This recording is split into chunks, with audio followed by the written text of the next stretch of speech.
초콜릿은 달콤해 달콤해 달콤해 오렌지는 상큼해 상큼해 상큼해. Israela Belly, is the cake ready? I asked my 5-year-old daughter, who was busy kanina, baking the cake kasama ang cook ng bahay to guide her. She loves to bake. Talent niya ang pagbe-bake. Ngumiti siya ng pagkatamis-tamis kahit na may mga powder pa sa mukha at chocolate. Mommy, lower down you boys. Dada might heal. She even put her index finger to her small lips. Okay, sweetie, I'm sorry, I whispered at tumawa na lang ng mahina. Nagpe-prepare naman ako ng kakainin namin. Napatingin naman ako sa likod when someone hugs me. Napangiti na lang ako. Our prince just woke up. Good morning, baby. Niyakap ko siya at hinalikan sa pisngi. Mom, I'm not a baby anymore. Pagsusungit niya, tumawa na lang ulit ako ng mahina. Naku, he's still my baby. They still are. Bakit, Geov? Israel, may crush ka na ba? I asked, teasing him. None. Tipid niyang sagot. Manang-mana talaga sa ama ang sungit.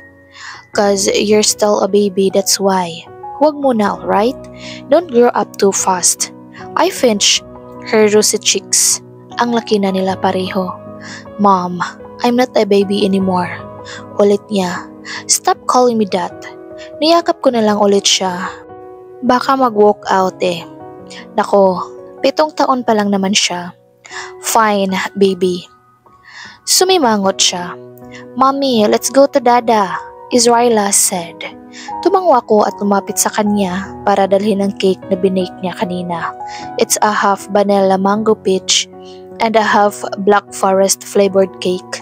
Kung paano niya ginawa ito ay hindi ko na alam. My baby is good. Great job, Israela. Komento ko. Thank you, mommy. Geov, get the party popper please. Tas ginuso ko yung nasa upuan. Okay, let's go. Sabay-sabay kaming umakyat papunta sa kwarto habang dala-dala ko ang cake. 7 AM pa lang ng umaga. At dahil late umuwi kagabi si Gio because of work, he's still sleeping in our room. Buti na lang at Sunday ngayon.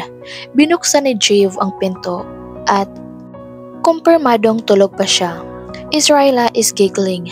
Tumakbo siya papalapit kay Gio and tried to wake him up. Kumindat naman ako kay Geov and we started to sing. Dada, woke up! Hinapas na siya ng unan ni Israela pero hindi pa nagising ang kaniyang dada. Di nagtagal ay tumawa naman si Gio and pulled Israela to her and kiniliti. Happy birthday, happy birthday, happy birthday to you. Tumingin siya sa amin at ngumiti.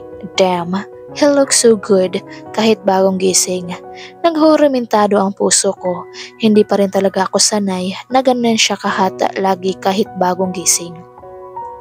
I smiled at him. Happy birthday! Sigaw namin na kasabay nun ang pag-ulan ng confetti dahil sa party popper. Oh, this is so sweet. Thank you. Happy birthday, Dada. I love you. Israela greeted.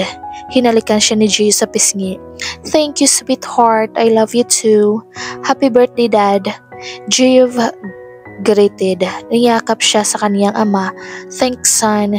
And then, he looked at me, beaming. Happy birthday.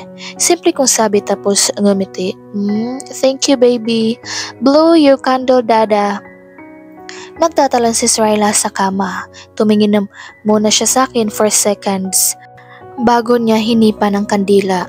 He hugged me at mabilis na hinalikan sa labi. Kinurot ko siya sa tagiliran dahil sa ginawa. Nasa harap kami ng mga bata. He just chuckled. Kinuha niya ang cake sa akin. This is beautiful. Tapos tumingin siya kay Israela. He knows na gawa niya Israela.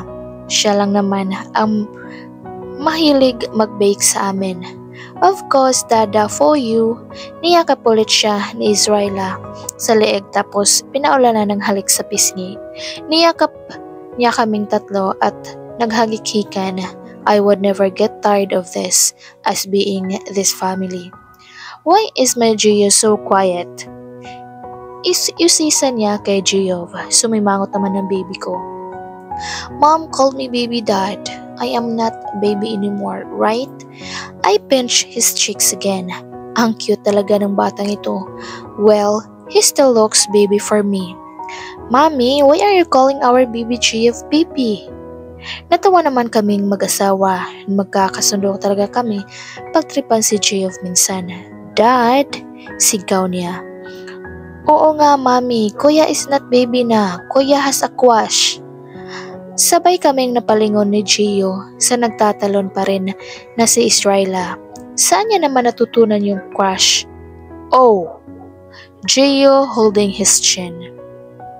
Tumingin ako sa anak kong namumula. Hey boy bet, I don't have a crush. Namula pati tenga dahil sa namanan niya ang kaputian ay namumula ang tenga at cheeks. Lalo na kapag nagsisinungaling o nahihiya. Binata na nga talaga ata ang anak ko, but he's just 7. Hindi pa pwedeng maging adorable baby ko na lang siya forever kahit na ang sungit-sungit niya. Wala namang kaso kung crush lang, ang sarap kasi niyang biruin minsan. Paano mo naman nasabi Israela ha? Is it your classmate or his classmate? Pinakilala ba siya sa'yo ng kuya? I ask.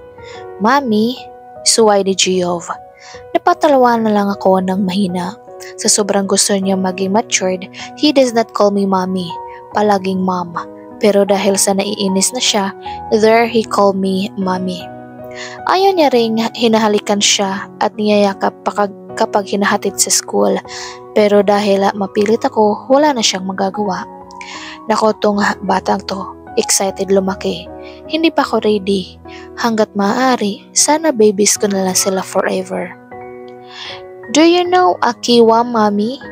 My beautiful friend who has gray eyes? Muntik nang hindi ko magets dahil sa pagkabulol pa ni Israela. Oh, it's Akira then. Hanga naman talaga ko as anak ko. Lakas man chicks ha, at alam talaga kung sino ang pipiliin. That little girl is so charming, talkative, and beautiful. Siya at ang kambal niya. Of course, kilala ko ang mga kambala dahil sa classmate nga sila ni Israela. Tumango ako, Diyos ko po. Tumingin ako kay Gio at kumindat lang siya sa akin. Shut up, Bobwet. Inis na sabi ng kuya niya. She's not my crush. I don't even like her. Ang sungit niya. Dipinsa niya. Napataas ang kilay ko. So, sinusungitan siya ni Akira. That's cute.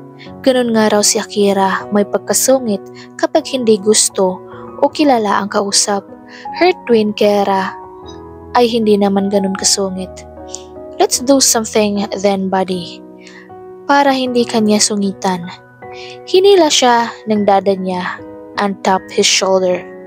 Gio, at ano naman yung tinuturo mo sa anak mo? I arc, my bro. Boys talk. Tapos nakita kong nakipag-fist bump pa sa anak. Tumawa naman si Gio, mag-ama nga parehas moody. Fine, let's go downstairs. Baka lumamig na ang mga pagkain.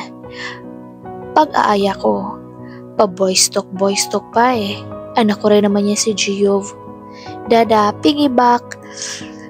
Pinagbigyan naman niya ang prinsesa niya. Kinuha ko ang cake para maalalayan niya si Israela. Pinulupot niya ang isang bisig niya sa baywang ko.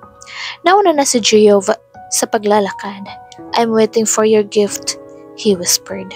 Okay, let's say we're having Australia or Denmark, I said habang nakangiti. I really waited for this day to tell him what's my gift. What? Honeymoon sa Australia or Denmark? I like the idea. I love your gift already, he whispered again. He didn't get that. Hinambas ko siya ng mahina. Kinuha ko sa bulsa ko ang regalo ko na tinalian ko pa ng ribbon. inabot ko sa kanya iyon nang makarating kami sa dining room at naibaba niya si Israela. I watched his reaction. Titig na titig siya sa piti na hawak niya. Oh, I can still remember the very first time na nalaman naming magkakaanak na kami. He was half crying and half laughing, screaming yes while punching in the air and hugged me tight. Sobrang saya niya noon. Actually, kahit nung pinagbubuntis ko na rin si Israela and now, his reaction is still the same. My heart is melting. We're having a baby again? Hindi makapaniwalang sambit niya. Tumango-tango ako. Kaya nga sabi ko, we're having Australia or Denmark eh. Since ang mga daddies namin ay mag-best friends at nakasundo na nga bansa o lugar sa isang bansa ang pinapangalan sa mga anak nila ay ginawa rin namin iyon. His name is Giove. Juvel is a town from England kung saan din sila tumira noon. At ako, Venice, Italia, probably hango sa Venice, Italy. We find it really amazing. That's why Giove Israel, ang Israela, Bailey, and names ng mga anak namin, mga bansa pero kinuha pa rin ang name ni Gio at Bailey. And this time, let's see if Australia dahil babae or Denmark kasi lalaki. Niyakap niya ako ng mahigpit, hinalikan sa noo. Thank you so much, Venice. I love you. You never failed of giving me the best gift ever. Lumuhod siya tapos hinalikan din ang tiyan ko. Hey there, little one. Dada loves you. Thank you for coming. Can't wait to see you. Hinaplos ang puson ko dahil sa ginawa niya. Tumayo siya tapos humarap sa dalawa. Guess what? We're having a new baby. For real, Dada? Tanong ni Giova na parang naiintindihan agad. He's smart. They are. Yay! Baby! Inosenting sigaw ni Israela. Kaya huwag pahirapan si Mami, okay? Tumango-tango sila. Lumapit sa akin si Giove Israel. Hinimas ang flat ko pang tiyan. I'm just 3 weeks pregnant.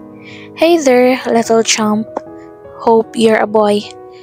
Tsaka niya ako niyakap kahit na may pagkamasong ito, sweet naman, just like his dad. Ikanulong kaming tatlo ni Gio sa mga bisig niya. Happy birthday, I love you.